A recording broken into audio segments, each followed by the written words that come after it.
जिधर जिधर मैं गया हूं, मैंने कभी इतने बड़े जलसे नहीं देखे। मैं झेलम पहले भी आया, लेकिन मैंने कभी झेलम में ऐसा जलसा नहीं देखा।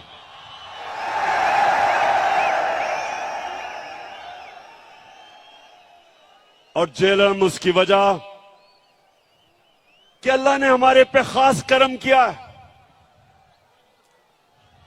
नौजवानों, गौर से सुनो, कुरान में अल्लाह कहता है कि एक प्लान इंसान बनाता है और दूसरा अल्लाह बनाता है।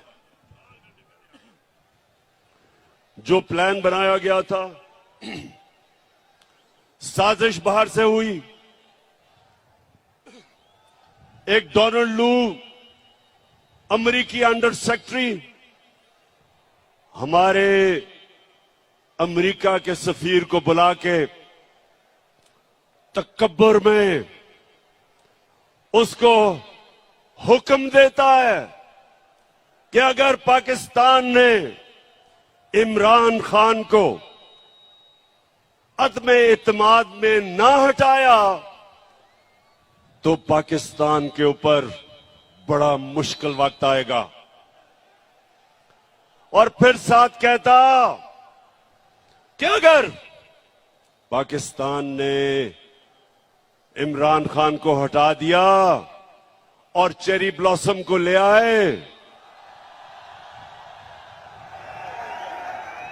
तो सब माफ कर दिया जाएगा। और फिर सारी साजिश होती है। यहां के मीर जाफर और मीर सादिक उसमें शिरकत करते हैं। 22 करोड़ की 22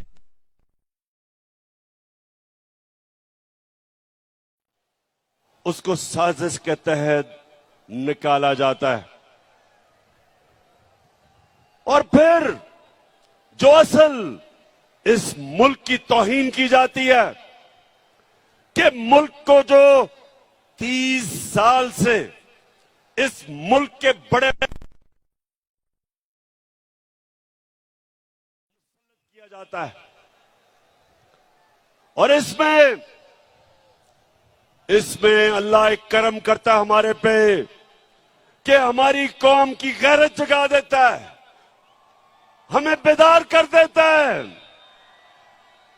उस कौम की जो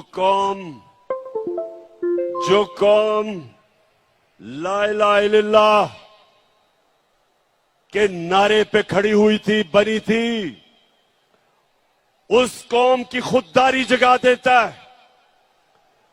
मेरे पाकिस्तानियों, जितना भी हम अल्लाह का शुक्र अदा करें वो कम है, क्योंकि हमारी खुददारी को इस मुल्क के करप्ट और गद्दार लीडरों ने खत्म कर दिया था।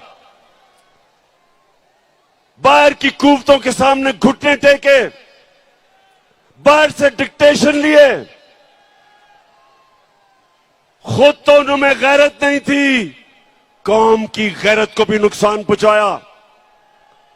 तो अल्लाह तेरा शुक्र अदा करता हूं आज मैं कि तूने मेरी कौम को जगा दिया है। 26 साल से मैं कोशिश कर रहा था कि मेरे मौला इस कौम की खुददारी को जगा। ये वो कौम थी जिसका नजरियाती लीडर इल्लामा इकबाल था, और इल्लामा इकबाल ने सारी उनकी शायरी एक ही चीज के लिए थी कि जो गुलाम मुसलमान कौम थी उनको जगाने की कोशिश की। और हमारे नजरियाती लीडर इल्लामा इकबाल ने कहा कि उस रिस्क से मौत अच्छी है जिस रिस्क से आती है परवाज में कोताही। इस नजरिए पे पाकिस्तान बना था। और ला इलाहा इल्लल्लाह, ए अल्लाह तेरे सिवा हम किसी के सामने नहीं झुकते। तो जब बैरूनी साजिश के तहत चेरी ब्लॉसम बूट पॉलिश को ऊपर बिठाया तो कौम जाग गई। और आज मैं देख रहा हूं कि पाकिस्तान को एक कौम बनते हुए, ये बड़ा करम है अल्लाह का।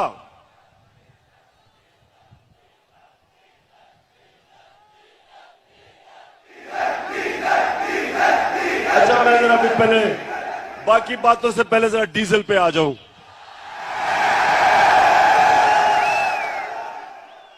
अच्छा जरा सुने, फजल रहमान भी अब उसकी भी जमात इन सारे चोरों के पलंदे में, ये सारे इक्तदार में आ गए हैं, बंदर बांट हो रही है। अब ये मैंने सोचा कि फजल रहमान तो बड़ा दीनी आदमी है, तो वो आके कोई तालीम की, एजुकेशन की मिनिस्ट्री संभालेगा। उसने एजुकेशन की मिनिस्ट्री नहीं संभाली, उसने कम्युनिकेशन की मिनिस्ट्री संभाली है, जिसके अंदर एनएच है, जिसमें सड़कें बनेगी और जिसमें पैसा बनेगा।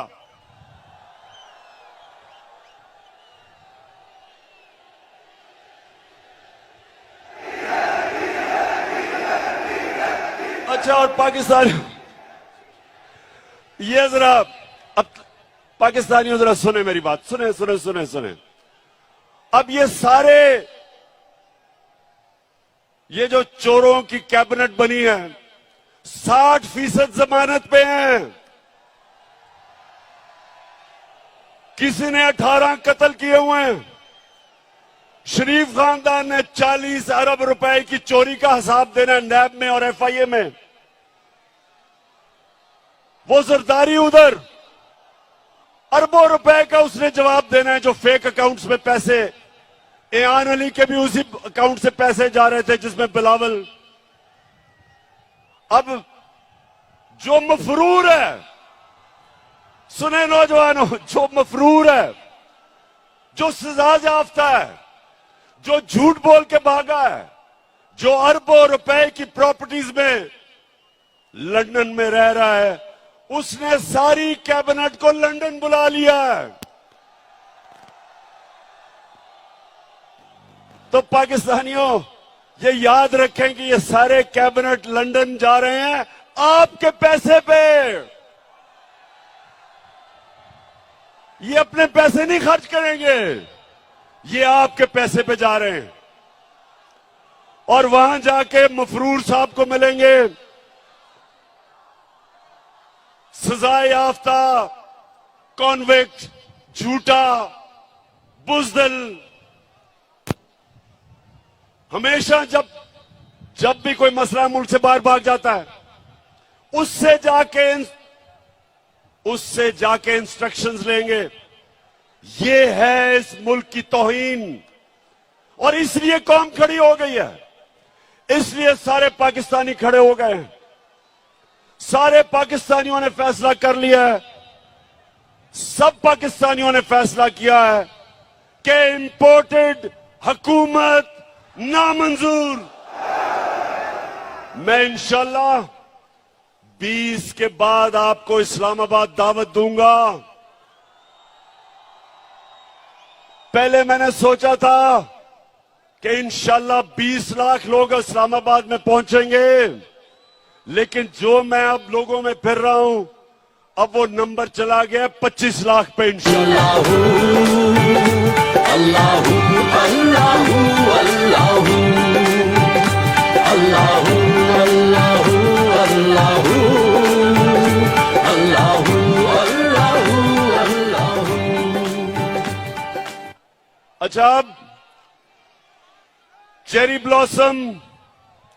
ब्लॉसम कौन है? शायद बच्चों को नहीं पता चेरी ब्लॉसम कौन है। ये वो है कि इसका बड़ा भाई नवाज शरीफ और उसकी बेटी, वो फौज को बुरा भला कहते हैं और ये बूट पॉलिश करता है। इन्होंने बड़ा अच्छा एक कॉम्बिनेशन बनाया हुआ है, इनकी पार्टनरशिप है। और बड़ा भाई भी, क्योंकि बड़ा बुज़दिल है, वो जब मुल्क से बाहर जाता है तो फौज को बुरा भला कहता है, और छोटा भाई जूते पॉलिश करता है। तो ये दोनों, इसने कोई कल इसने तकरीर की, जरा सुने। कहता कि इमरान खान फौज के बड़े खिलाफ बातें कर रहे हैं, हम इजाजत नहीं देंगे। शहबाज शरीफ, शर्म करो, कुछ तो शर्म करो। तुम वो हो जो मैं मीर जाफर का कहता हूं, तुम हो वो मीर जाफर। मीर जाफर वो था जब उसने सिराजुद्दौला, जो मुगलों का गवर्नर था, जब अंग्रेजों के खिलाफ वो लड़ा था, मीर जाफर ने उससे गद्दारी की और फिर अंग्रेजों ने मीर जाफर को ऊपर बिठाया, जिस तरह अमेरिकनों ने शहबाज शरीफ को ऊपर बिठाया। तुम हो मीर जाफर। और तुम्हारे इर्द गिर्द वो जो आसिफ जरदारी है, आसिफ जरदारी, तुम्हारा तो मैं ये कहूंगा कि जब गीदड़ की मौत आती है तो शहर की तरफ भागता है। मैं इंशाल्लाह सिंध आ रहा हूं और मैं अपनी कौम के सामने वादा कर रहा हूं कि सिंध को मैंने आसिफ जरदारी से आजाद करवाना है। जो सिंध के लोगों के ऊपर ये जुल्म कर रहा है, आसिफ जरदारी, तुम और वो जो तुम्हारा बेटा है, तैयार हो जाओ, मैं आ रहा हूं सिंध। जो तुमने सिंध को लूटा है, लॉन्चों के अंदर, जहाजों में भर भर के डॉलर्स तुमने दुबई भेजे हैं, मैं सब जानता हूं। तुमने जो पाकिस्तान से बाहर पैसा भेजा है, ये जो तुम आप आ गए ऊपर, मैंने तुम्हें कहा था कि मैं जब इक्तदार से निकलूंगा मैं ज्यादा खतरनाक बनूंगा तुम्हारे लिए। उधर तो मैं बंद था, ऑफिस में सारा दिन काम, वजन भी मेरा बढ़ गया, तो मैं तो इंतजार कर रहा था कि मैं अपनी आवाम के बीच में आऊं। और मैं अल्लाह का शुक्र अदा करता हूं कि जिस तरह मेरी आवाम मेरे साथ खड़ी हुई है, अल्लाह तेरा लाख लाख शुक्र है।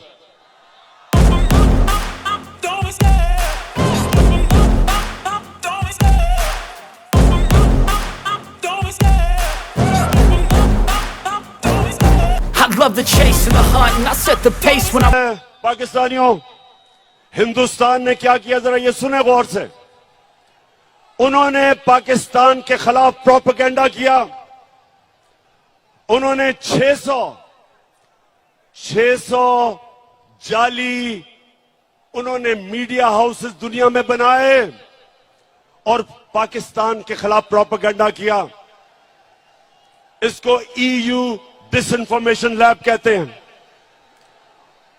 और आपको पता है कि उन्होंने किसको बाहर से प्रोपेगेंडा में किसको निशाना बनाया? एक थी पाकिस्तान की फौज और दूसरा था इमरान खान। हिंदुस्तान ने क्यों पाकिस्तानी फौज और इमरान खान को निशाना बनाया?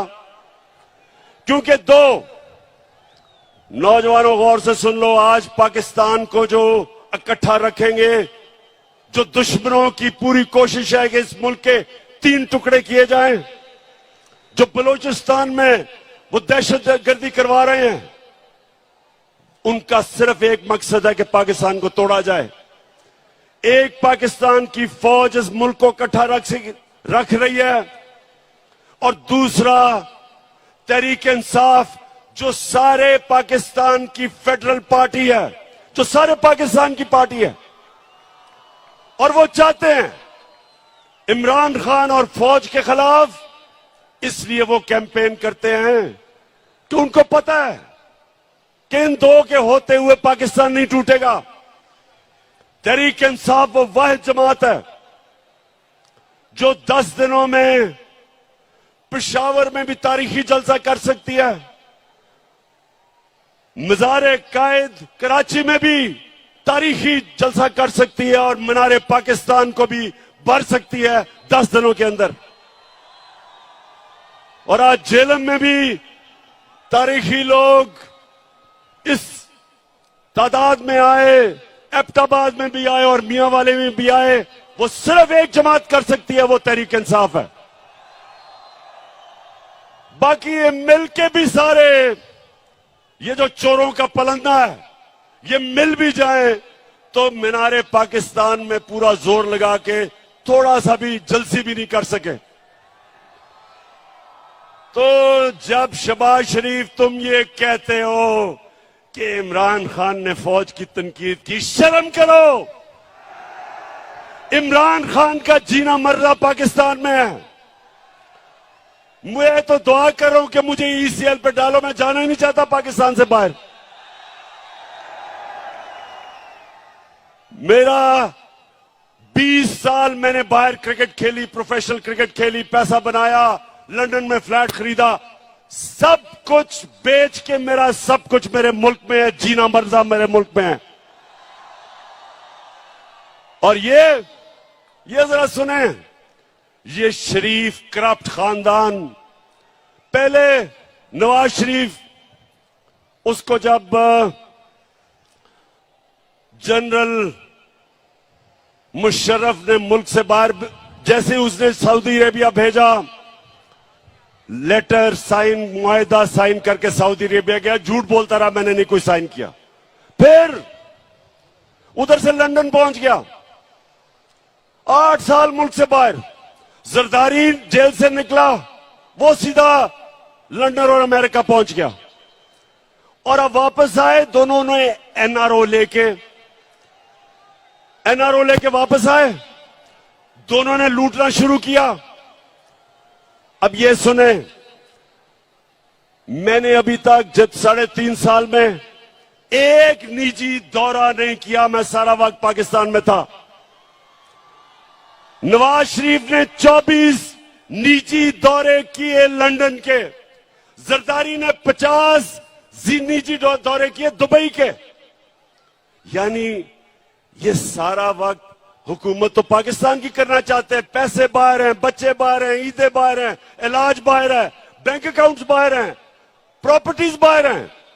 और तुम शहबाज शरीफ कह रहे हो कि इमरान खान फौज के खिलाफ बात कर रहा है।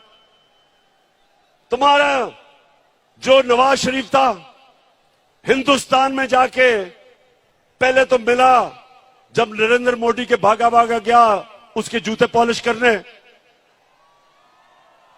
तो कश्मीरी हुर्रियत लीडर्स को ही नहीं मिला, डर के उससे अपने फॉरेन ऑफिस को कहा कि कोई हिंदुस्तान की तनकीद ना हो।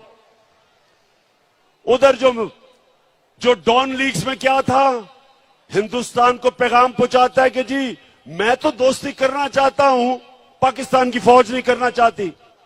नरेंद्र मोदी कहता कि पाकिस्तान का जो सिपा सलार है उस वक्त रहील शरीफ, कहता वो दहशतगर्द है, लेकिन नवाज शरीफ हमारा दोस्त है। मेरे दौर में मोदी ने यह क्यों नहीं कहा? वो मेरी फौज के खिलाफ उसकी जुर्रत नहीं थी बात करने की, क्योंकि मैं नरेंद्र मोदी को कहता था कि तुम इस्लाम दुश्मन हो, तुमने जो कश्मीर में किया, तुमने जो हिंदुस्तान में मुसलमानों से कर रहे हो, हम कभी तुम्हारे से दोस्ती नहीं करेंगे जब तक तुम कश्मीरियों को अपना हक नहीं दोगे। कभी नवाज शरीफ के मुंह से कश्मीर की बात सुनी? कभी शहबाज शरीफ के नाम से बात सुनी? आते साथ ही कि हम तो जी नरेंद्र मोदी से दोस्ती करना चाहते हैं। तुम इसलिए करना चाहते हो कि जो तुम्हें लेके आया उन्होंने हुक्म दिया दोस्ती करने का। मैं जब रूस गया, मैंने रूस के सदर से बात की कि यहां महंगाई है, तेल की कीमत बहुत ऊपर चली गई है, हमने अपने लोगों को रिलीफ देना है। 30% कम पे तेल हमें वो बेचने के लिए रूस तैयार हो गया था। 30% गंदम कम कीमत पे हमें देने के लिए तैयार हो गया था। क्या शहबाज शरीफ तुम्हारी जुर्रत है कि तुम रूस से आज बात करो और 30% कम तेल खरीदो? आपको पहले जाके इजाजत लेनी पड़ेगी उन लोगों से जो लेके आए हो आपको उनको बूट पॉलिश करने पड़ेंगे चेरी ब्लॉसम लगा के, और फिर इजाजत मांगनी होगी जो नहीं मिलेगी आपको। हिंदुस्तान अमेरिका का स्ट्रेटेजिक एलाय है, वो रूस से सस्ता तेल खरीद रहे हैं, वो रूस से हथियार खरीद रहे हैं, तो अमेरिकन हिंदुस्तान को कुछ नहीं कहते क्योंकि उनकी फॉरेन पॉलिसी आजाद थी, अपने लोगों के लिए थी। हमारा ये मसला है मेरे गैरतमंद पाकिस्तानियों, हमारा मसला ये रहा है कि हुक्मरान वो रहे जिन्होंने मुल्क से बाहर पैसा लेके गए, पैसे के गुलाम, कभी अपनी अवाम के लिए खड़े नहीं हुए। एक जुल्फिकार अली भुट्टो खड़ा हुआ था, उसके खिलाफ भी साजिश हुई थी, मुदाखलत हुई थी और उसको फांसी चढ़ाई गई थी। और उसके खिलाफ कौन लोग निकले थे? यही वो जो कि नवाज शरीफ की तब पहली पार्टी थी, फजल रहमान की जो पार्टी थी, ये लोग निकले थे। ये उस साजिश का हिस्सा थे जिसमें जुल्फिकार अली भुट्टो को गिराया गया और फांसी दी गई। और इंशाअल्लाह मेरे पाकिस्तानियों, एक नया मुल्क उठ रहा है, हमारा एक खुददार कौम खड़ी हो रही है। मैं ये अपनी ख्वातीन को देख रहा हूं, बच्चों को देख रहा हूं, सब निकल रहे हैं एक नए पाकिस्तान के लिए। मैं जो 20 तारीख के बाद जब मैं आपको दावत दूंगा, मैं चाहता हूं इसमें शिरकत करें हमारे बड़े बुजुर्ग, हमारे खास तौर पे दिलेर नौजवान और हमारी ख्वातीन और बच्चे भी।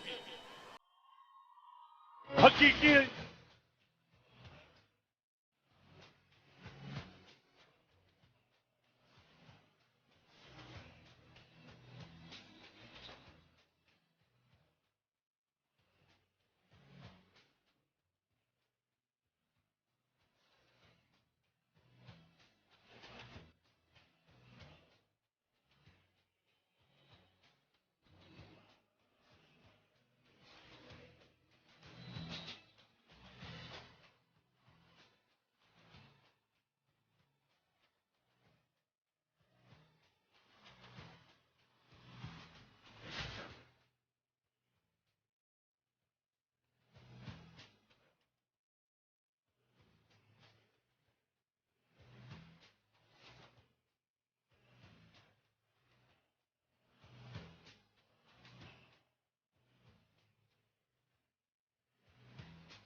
अच्छा मेरे पाकिस्तानियों, मैं अब अपनी आखिरी बातें करने लगा हूं, जरा गौर से सुनना है आपने।